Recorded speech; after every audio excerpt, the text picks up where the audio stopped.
GeM TV நேயர்களுக்கு அன்பு வணக்கம். அதாவது சாதாரணமாக நமக்கு ஏதேனும் ஒரு கஷ்டம் வந்ததென்றால் நாம் உடனடியாக சொல்லுகின்ற வார்த்தை, நான் என்ன பாவம் பண்ணேனோ, என்னுடைய அம்மா அப்பா என்ன பாவம் பண்ணாங்களோ, என்னுடைய முன்னோர் செய்த பாவம் நான் அனுபவிக்கிறேன். இந்த வார்த்தையை நாம் எல்லோருமே சொல்லி பழக்கப்பட்டிருப்போம். ஏதேனும் ஒரு சூழ்நிலையிலே எப்படிப்பட்டவரும், மிகப்பெரிய பணக்காரர் கூட இந்த வார்த்தையை சொல்லியிருக்கலாம். ஆக பெற்றோர் செய்த பாவம் பிள்ளைகளை தாக்குமா என்றால் இதற்கு மகாபாரதத்திலேயே அற்புதமான உதாரணம் இருக்கின்றது. வாருங்கள் அதற்குள் சென்று பார்ப்போம். குருக்ஷேத்திர போர் முடிந்த சமயத்திலே திருதராட்சசன் கிருஷ்ணரிடம், கிருஷ்ணா, நான் குருடனாக இருந்தபோதும் விதுரனுடைய சொல் கேட்டு தர்ம நியாயங்களுடன் அரசாட்சி செய்தேன். ஆனால் ஒருவர் கூட மீதமில்லாமல் எனது 100 பிள்ளைகளும் இறந்ததற்கு என்ன காரணம் கண்ணா? என்னால் இந்த துக்கத்தை தாங்கவே முடியவில்லை என்றார். கிருஷ்ணர், உனக்கு நான் ஒரு கதை சொல்கின்றேன், அதற்கு பதில் சொன்னால் நீ கேட்ட கேள்விக்கு பதில் தருகின்றேன் என்றார். உடனே திருதராஷ்டிரன் சொன்னார், என்ன கண்ணா, நான் எப்படிப்பட்ட ஒரு வார்த்தையை கேட்கின்றேன், எவ்வளவு சோகத்திலே இருக்கின்றேன், இப்போது போய் என்னை கதை கேட்க சொல்கின்றாயே, உனக்கு எல்லாமே விளையாட்டா கண்ணா என்கின்றார். இல்லை, இந்த கதை அது சம்பந்தமானது தான், இதை கேள், அதன் பிறகு பதில் சொல்கின்றேன் என்றார். கதையை சொல்ல ஆரம்பித்தார் கிருஷ்ணர். நீதி தவறாது ஆட்சி செய்த அரசனிடம் வறியவன் ஒருவன் சமையல்காரனாக சேர்ந்தான். மிக சுவையாக சமைப்பது மற்றும் அவரை பிரத்யேகமாக கவனிப்பது என அவன் எடுத்துக்கொண்ட முயற்சிகளினால் வெகு சீக்கிரமே தலைமை சமையல் கலைஞனாக உயர்ந்து விட்டான். அரசருக்கு வித்தியாசமான சுவையை செய்து கொடுத்து பரிசு பெறும் நோக்கிலே அவனுக்கு ஒரு விபரீதமான யோசனை தோன்றியது. அதன்படி அரண்மனை குளத்திலே இருந்து அன்னத்தின் குஞ்சு ஒன்றை பொறித்து ரகசியமாக சமைத்து அரசருக்கு பரிமாறினான். தான் சாப்பிடுவது இன்னதென்று தெரியாமல் அந்த சுவையிலே மயங்கிவிட்டார் மன்னர். அதை மிகவும் விரும்பி சாப்பிட்டதோடு அடிக்கடி இது எனக்கு வேண்டும் என்று கட்டளையிட்டார். மன்னர் சொன்னால் சமையல்காரர் சும்மா இருப்பாரா?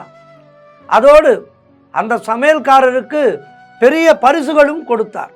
அந்த பரிசுகளிலே மயங்கிய சமையல்காரன் மீண்டும் மீண்டும் அவற்றை சமைத்து கொடுக்க துவங்கினார்.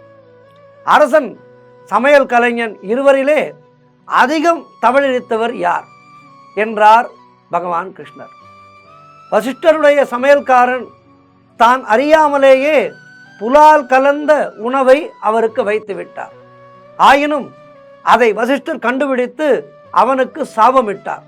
அந்த விவேகமும் எச்சரிக்கையும் இந்த அரசனிடம் இல்லை. சமையல்காரன் பணம் மற்றும் பரிசுகளுக்கு ஆசைப்பட்டிருப்பான். அதனால் அவன் செய்த தவறு சிறியது.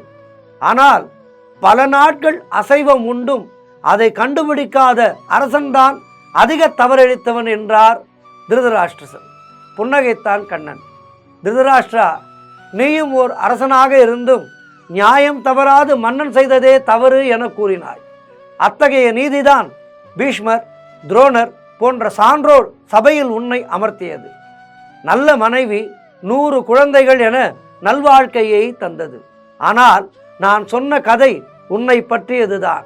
சென்ற பிறவியில் நீயே உன் அறியாமல் உன் தவறால் 100 அன்னக்குஞ்சுகளை உணவாக சாப்பிட்டிருக்கின்றாய். அந்த அன்னக்குஞ்சுகள் எத்துணை தூரம் துயர்பட்டிருக்கும், அதனுடைய தாயார் எத்தகைய வேதனையை அடைந்திருப்பார் என்பதை உன் 100 பிள்ளைகளை இழந்து நீ அறிந்து கொள்கின்றாய் இந்த பிறவியிலே. ஆனால் தினம் தினம் பார்த்தும் உனக்கு சைவ அசைவ உணவுகளுக்கிடையே வேறுபாடு தெரியவில்லை. அப்புறம் உனக்கு கண் எதற்கு? அதனாலேயே நீ குருடனானாய் என்றார் கிருஷ்ணன். தெய்வத்தினுடைய சன்னிதானத்திலே ஒருபோதும் நீதி தவறாது. அவரவருடைய வினைக்கேற்பவே அவரவருடைய வாழ்வு அமையும். இதிலே ஊசி முனை அளவு கூட தெய்வம் தவறு செய்யாது. அவரவர் அவருடைய முற்பிறவிக்கு ஏற்றபடிதான் இந்த பிறவியிலே அவருக்கு எல்லாம் அமையும். ஒருவர் முற்பிறவியிலே தன்னுடைய மனைவியை துன்புறுத்தி இருந்தால் இந்த பிறவியிலே அவருக்கு மனைவியால் துன்பம் ஏற்படும். அதேபோல் போன பிறவியிலே ஒருவர் தன்னுடைய தாய் தந்தையரை துன்பப்படுத்தி இருந்தால் இந்த பிறவியிலே தன்னுடைய மகன்களாலும் மகள்களாலும் அவர் ஏசப்படுவார். இப்படி அனைத்துமே கால கணக்கிற்கு உட்பட்டது. நாம் நினைத்து கொள்கின்றோம். ஆனால் இந்த சுற்றானது தவறவே தவறாது. ஆகவே இந்த ஜென்மாவிலே பாவம் செய்யாமல் வாழ்ந்து அடுத்த பிறவியையும் நல்ல பிறவியாக மாற்றிக்கொள்ள முனைவோம். அதற்கு ஒரே வழி இறை நாமம் ஒன்றுதான். அடிக்கடி ஆலயத்துக்கு செல்வதாலும் நல்லவற்றை பேசுவதாலும் நல்லவற்றை நினைப்பதாலும் நம்முடைய செயல்கள் நல்லவை ஆகும். அப்படி செயல்கள் நல்லவை ஆனால் இந்த ஜென்மம் நமக்கு நல்லதாக இருக்கும். அடுத்து பிறக்க இருக்கின்ற ஜென்மமும் நமக்கு நல்ல பிறப்பாக இருக்கும் என்பதை அடிமனதிலே உணர்ந்து கொண்டு நம்முடைய வாழ்விலே ஒவ்வொரு கணமும் வாழ்ந்தால் அடுத்த பிறவியும் நமக்கு இனிதான பிறவியாக இருக்கும்.